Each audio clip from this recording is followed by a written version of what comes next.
چانی صاحب نے ذکر کیا کہ اپنے باور کروانا ہے دنیا کو، اور آپ نے بھی ذکر کیا امریکہ کو باور کروانا ہے. باور کروانے کے لیے کچھ زوراور پالیسیاں بھی ہمیں چاہیے. زوراور پالیسیاں چاہیے ہمیں معیشت کو چلانے میں، گورننس کو چلانے میں، اندرونی حالات ٹھیک کرنے میں، لیجسلیشن کرنے میں، جیلوں کو ہم نے ٹھیک کرنا ہے، مجرموں کو پکڑنا ہے. اس کے اوپر بھی کوئی فوکس ہے یا نہیں ہے؟ میرے خیال میں دیکھیں، ایک امید بھائی بات کر رہے تھے، اس میں ایک اضافہ کروں کہ وہ کیا طریقہ کار ہے. تو انہوں نے کچھ چیزیں بتائی ہیں. ایک طریقہ کار یہ بھی ہے کہ کیونکہ فوجیں لے کر مقابلہ کرنا ممکن نہیں بھی ہے، تو اور طریقہ. اب انہوں نے ہماری حکومت پرائم منسٹر صاحب نے کچھ عرصہ پہلے یہ بیان دیا تھا جو مجھے ذہن میں آ رہا ہے کہ ہم اپنے تمام دوستوں کو، تمام پاکستان کے جتنے خیر خواہ دنیا کے جو لوگ ہیں وہ سب محسوس کرتے ہیں پاکستان آزاد ملک ہے اور اس جنگ میں سب سے بڑی زیادہ قربانیاں دے رہا ہے. وہ آہستہ آہستہ اس قسم کا پریشر دے رہے تھے، جیسے ڈرون حملے ہیں اور معاملات ہیں، جو حکومت احتجاج کر رہی تھی.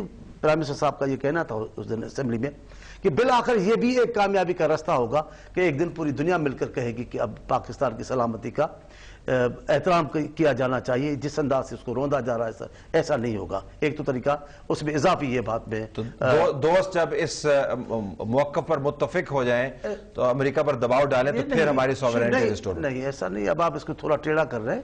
جو چیزیں ہم کہتے ہیں ہمارے اگر گورننس کا ٹھیک ہو جانا ہے ان کے لیے خطرناک ہے. مطلب یہ ہوتا ہے جب ہم مضبوط ہو جاتے ہیں، ہم اتنے پالیسیاں اپنائیں، ہم اپنے طریقہ کار اپنائیں نا. ادھر سے آپ نے جوائنٹ ریزولوشن کیا، ادھر سے آپ کے فائنانس منسٹر جو ہیں وہ آئی ایم ایف کے دورے پہ جا رہے ہیں. آپ نے نیگوشیٹ کرنے کے لیے کہ $1.5 بلین چاہیے، اور ہمیں پتہ ہے کہ امریکہ کا بات سے بات نکلے گی، اس کا تو جواب دینا ممکن نہیں. بات سے بات نہیں ہے. میں کہتا ہوں یہ بھی اس کا آغاز ہے کہ ہم تمام پارٹیاں جو اتنی دشمنیوں کی حد تک کھڑے ہیں کم سے کم ایک نقطے پہ کھڑے ہو گئے. جناب یہ ہوگا. اب آپ بولتے وہ نہیں ہوگا، ڈرون حملے والا نہیں ہوگا، لیکن سارے ملک کے لوگ کھڑے ہو کر ایک مسئلے پہ کھڑے تو ہو گئے نا. آغاز تو ہو گیا نا. ادارے نہیں مانتے جمہوریت کو، پارلیمنٹ کو، وہ آ تو گئے ہیں نا. اب آغاز تو ہو گیا نا. اب میں ان سے یہ اختلاف کرتا ہوں کہ دوسرے دن اس کے خلاف بیان دینے کی کوئی ضرورت نہیں تھی. جب رات کو آپ نے متفقہ ریزولوشن پاس کیا ہے، صبح کو کوئی برا بھلا کہنے کی ضرورت نہیں، نہ ایجنسیوں کو، نہ فوج کو، نہ حکومت کو. آپ کو انتظار کرنا چاہیے. مستقبل کیا کمیشن کا آنے والے دنوں میں کیا انتظار کرنا چاہیے. کمیشن بنے گی 2 دن میں انشاءاللہ. پارلیمنٹ کے اندر جو افواج پاکستان کے سربراہ آئے، یہ اپنی جگہ پہ بات ایک درست ہے کہ ان سے سوال و جواب کیے گئے، اس میں کچھ تنز و تند بھی کیے گئے، لیکن ایک میسج اور بھی کیا. وہ میسج کیا تھا کہ جاوید ہاشمی نے یہ کہا کہ جناب یہ پارلیمنٹ آپ کی اور اس ملک کی ماں ہے، اور مشکل اور تنہا وقت میں ہم آپ کے ساتھ کھڑے ہیں. یہ جو بات ڈاکٹر صاحب نے کی کہ ہمیں اتحاد کا، تو وہاں سے یہ بھی ایک میسج گیا باہر کہ آج بلایا ضرور گیا، پوچھا ضرور گیا، انہوں نے اپنی کوتاہی کو تسلیم بھی کیا، اور یہاں تک کہا کہ اگر پارلیمنٹ چاہے تو میں اسی وقت مستعفی ہونے کے لیے بھی تیار ہوں. لیکن اس کے باوجود بھی وہ ہمارے انسٹیٹیوشنز ہیں. پارلیمنٹ ایک منتخب ادارہ ہے. پارلیمنٹ جو بات کرے گی وہ اس ملک کے 18 کروڑ عوام کی آواز ہوگی. لہٰذا ہم نے دنیا کو یہ بھی میسج دے دیا ہے کہ اب انسٹیٹیوشن کی لڑائی آپس میں نہیں ہے. وہ تو کہہ رہے ہیں اگلے دن پھر آپ کو پریس کانفرنس نہیں کرنی چاہیے تھی نا. اگر پیغام دے دیا آپ نے تو پھر پیغام کو دیکھیں بات یہ ہے، میں گزارش کرتا ہوں، غیر ضروری تھی. نہیں چلے، یہ تو ان کی اپنی ایک سوچ ہے، ضروری تھا یا غیر ضروری تھا. وہ اس طرف بہتر ہے کہ بار بار یہ ریپیٹ کر رہے تو پھر مجھے بھی کچھ کہنا پڑ جائے گا.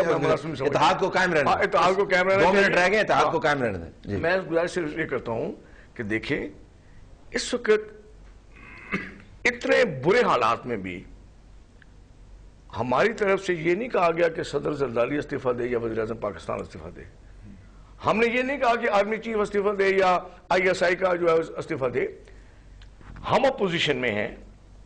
گورنمنٹ کی پالیسیوں پہ تنقید کرنا ہمارا بنیادی حق ہے کہ ہم ان کو تنقید کریں، اور اسٹیبلشمنٹ کی جو نقائص ہیں ان کی نشاندہی کرنا بھی ہمارا فرض ہے. لیکن ہم نے ایسی کوئی بات نہیں کی کہ خدا نہ خواستہ ہم نے اسٹیبلشمنٹ کو کمزور کرنے کی بات کی ہو یا ہم نے ڈیموکریٹک سسٹم کو کمزور. خدا نہ خواستہ ایسی کوئی بات نہیں. خدا نہ خواستہ ایسی کوئی بات نہیں. خدا نہ خواستہ ایسی کوئی بات نہیں. Waheed sahab come back to this now. امریکہ پاکستان کے تعلقات بڑا بات چیت ہو رہی تھی کہ ایک پیراڈائم شفٹ ہے. یہ پیراڈائم شفٹ سے مراد یہ ہے کہ سب کچھ تبدیل ہو جائے گا, پاکستان کسی اور طرف دیکھ رہا ہوگا. آپ کو لگتا ہے کہ آج کے دورے کی حد تک ہو سکتا ہے کل کو حالات تبدیل ہو جائیں کہ کچھ آپس میں ابھی بھی اتنا چپکلش ہے, اتنی بٹرنس ہے کہ بعد کو یہ کسی اور طرف نکل جائے یا نہیں؟ چپکلش یقینی طور پہ ہے.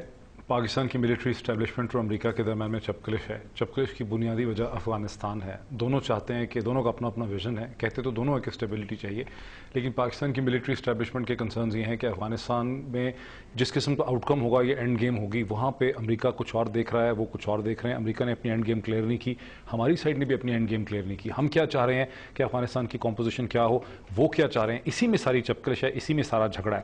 کچھ صورتحال ایسی ہے کہ نہ وہ بتا پاتے ہیں کہ ان کے ایکچوئل انٹرسٹ کیا ہیں, نہ ہم بتا پاتے ہیں کہ ہمارے ایکچوئل انٹرسٹ کیا ہیں. یہ ساری ٹینشن اس کی حوالے سے میں سمجھتا ہوں جی ایچ کیو کو اچھی طرح سے پتا ہے. اگر آپ کو یاد ہو کہ آج سے چند ماہ پہلے جب جنرل وہاں پہ 14 پیجر کا دکھایا گیا تھا کہ جنرل کیسے اوباما کو ایک 14 پیج کا ڈاکومنٹ جنرل کیانی صاحب نے دیا, ایک بریفنگ ہوئی تھی اس حوالے سے, تو یہ بات واضح ہو گئی تھی کہ اگلے چند آنے والے مہینوں میں ہمارے اور ان کے درمیان میں ٹینشنز میں اضافہ ہوگا اور سینٹر اس کا افغانستان ہوگا. یہی چیز ہم دیکھ رہے ہیں. کلوز دا پروگرام ہے. میں تینوں کا بہت مشکور ناظرین, آج کے واقعات کے اوپر ہم نے آپ کو ایک تجزیہ دیا. صرف یہ بات کہتے ہوئے پروگرام کا میں اختتام کروں گا. مسئلہ مجھے تو یہ لگتا ہے کہ امریکی جو کر سکتے ہیں وہ کہتے نہیں ہیں, اور ہم جو کہتے ہیں وہ کر نہیں سکتے. ذرا اس ڈسکنیکٹ کو بھی تبدیل کرنے کی ضرورت ہے. ہمیں اجازت دیجیے. اللہ حافظ.